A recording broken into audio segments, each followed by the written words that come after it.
Alors, un article intéressant sur Autoplus, pourquoi les voitures électriques ont encore des batteries 12 volts? Ça, c'est vraiment la question que je me pose, hein. La batterie au lithium ne vaut rien sans l'aide d'une batterie classique trouvable un peu partout. Si vous l'enlevez, vous serez bloqué, quelle que soit la charge restante dans la batterie haute tension. Un véhicule électrique a deux besoins distincts lorsqu'il s'agit d'envoyer des électrons, déplacer la voiture et tout le reste. La propulsion est gérée par la batterie haute tension, grosse, chère, la plus récente et la plus performante. Pour la charge, plus il y a de tension, mieux c'est, comme sur la Porsche Taycan. Les 800 volts ne sont en revanche pas utilisés pour toutes les commandes. Et les circuits de la voiture ne doivent pas non plus laisser autant de courant circuler. En cas de problème, la sécurité doit primer. Et les incendies et autres catastrophes sont bien assez difficiles à gérer lorsqu'il y a de l'électricité en jeu. Ryan Miller, responsable des moteurs électriques chez Hyundai, l'explique factuellement.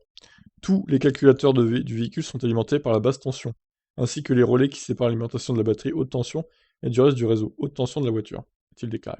Cette séparation nous permet de déconnecter en toute sécurité la haute tension de la basse tension lorsque le véhicule ne roule pas ou en cas d'accident.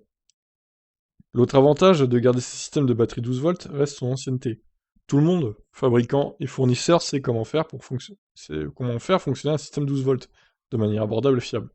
De même pour les usagers qui connaissent ce type de batterie. Vous pouvez alors sortir les câbles de démarrage et résoudre le problème en une minute. Compte tenu de tous les autres défis financiers et techniques liés à la construction d'un véhicule électrique, il est logique d'opter pour un système 12 volts pour les ordinateurs et les accessoires de la voiture.